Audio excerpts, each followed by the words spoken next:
Hi and welcome to the Geek Legion of Doom, and this is going to be my collection update for February of 2025. It's not a huge collection update, but I have a couple of things and probably just enough to make it worthwhile doing a video. Couple of action figure toys to show you first. I keep saying I'm not going to buy many of these, and I keep ending up buying a couple every month, but yeah, I'm quite liking this Masters of the Universe cartoon range. So the figures are kind of based on the 80s cartoons. So they actually look quite a lot like, you know, the actual original He-Man cartoon. Now, I'm not going to get all of these. I'm probably only going to get like the original Skeletor henchman type characters. I've got another one on order. It hasn't arrived yet. But yeah, you know, they're kind of quite fun. So that is Evil Lyn, of course. The second figure I got is a Marvel Legends figure, and this is the more recent Marvel's version of Dracula. So it's kind of a horror and Marvel thing in one. Now they've changed the design of their Dracula. The original looked much more like a classic style Dracula, but in more recent years they've changed him to look more kind of warrior-like, and he's got like this long kind of white hair. I actually kind of quite like the design, to be honest.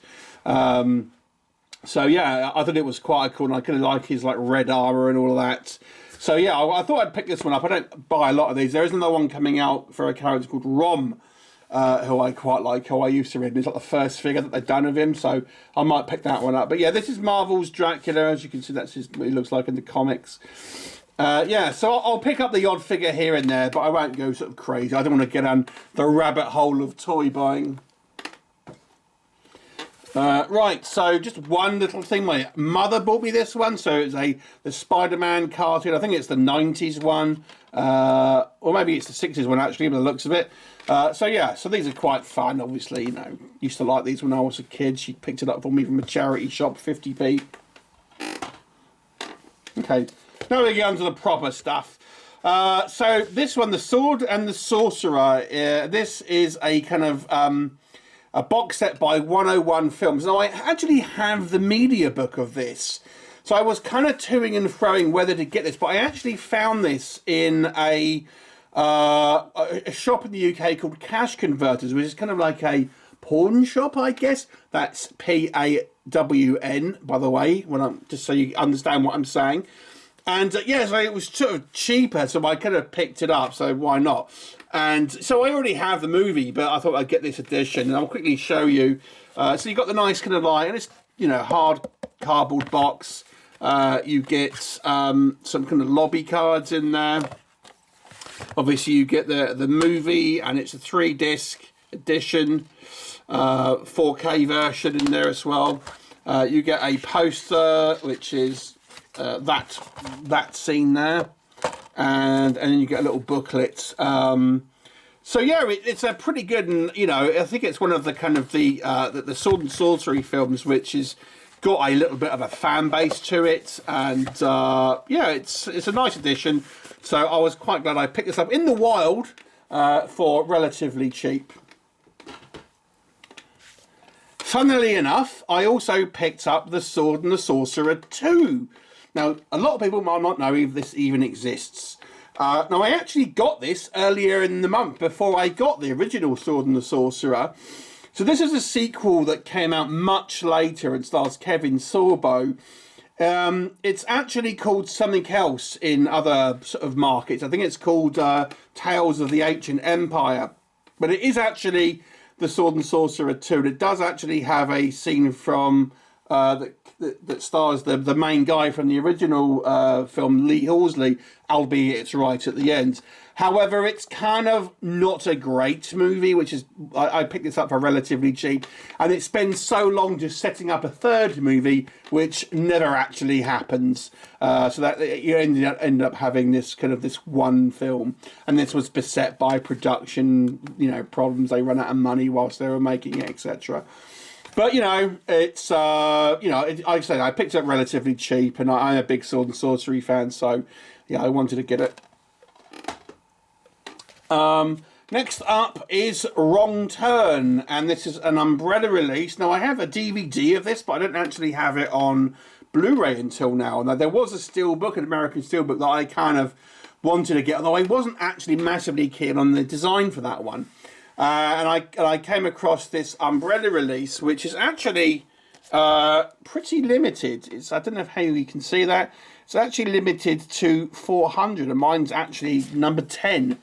And you've got a J card here, and it comes with a slipcase. So this is actually an Australian release, but Australian releases have no problem working in European Blu-ray players, so that's all good. Although DVDs don't work, ironically, but Blu-rays are fine. So yeah, I'm pleased to get up a nice edition for Wrong Turn. This has got obviously a lot of sequels to it. I only really like the first movie. I didn't think the sequels are much cop. I don't know how they're fans, but yeah. So that is Wrong Turn. Next up, we have the Primevals, and this is a stop-motion style monster movie in the style of the kind of the old Sinbad and Clash of the Titans movie, although it is technically a relatively recent release, although it was started years ago but was never finished. And only recently has this movie actually been finished. I have got a review for it on the channel, and it's glorious in its kind of retroness.